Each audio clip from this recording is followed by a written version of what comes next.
The average new car in America today costs $48,000. The average loan to pay for it stretches 72 months, 6 years of payments. And by the time that loan is paid off, that car has lost nearly 50% of its value. That's not just a purchase. That's a long-term financial decision most buyers never fully calculate before signing. Now add insurance, maintenance, the first major repair after warranty expires. The total cost of owning a new car over 5 years regularly exceeds $40,000, and that number is rising every year. But there's a group of buyers doing something different.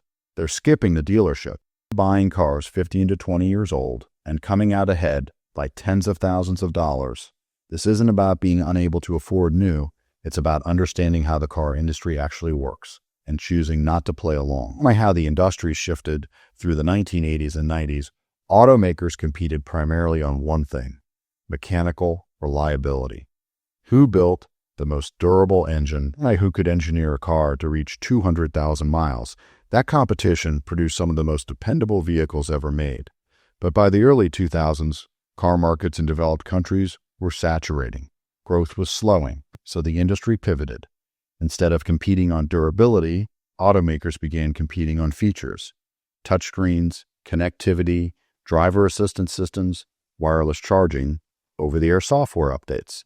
Each feature added cost, each added complexity, and each created a new potential failure point. This wasn't accidental. It was strategic. Features justify higher prices. High features create dealership service revenue that simple mechanical repairs never could.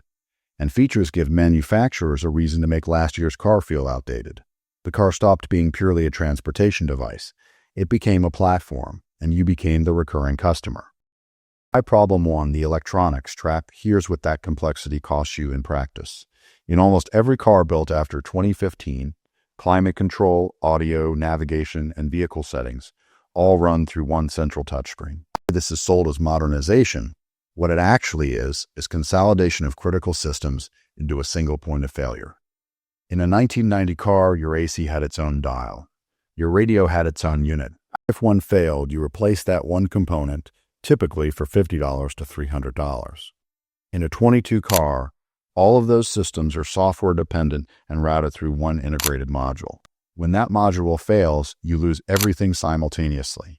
Replacement costs range from $1,500 to $4,000 depending on the brand. The NHTSA has received thousands of complaints about infotainment failures across Ford, Ram, Hyundai, and Stellantis vehicles in recent years. The deeper issue is that car electronics are not built to last 15 years. They're built to the same cost standards as consumer electronics, designed for a 3 to 5 year lifespan. But a car is expected to last a decade or more. That mismatch is one of the least discussed problems in the modern car market. Problem 2, your car is watching you.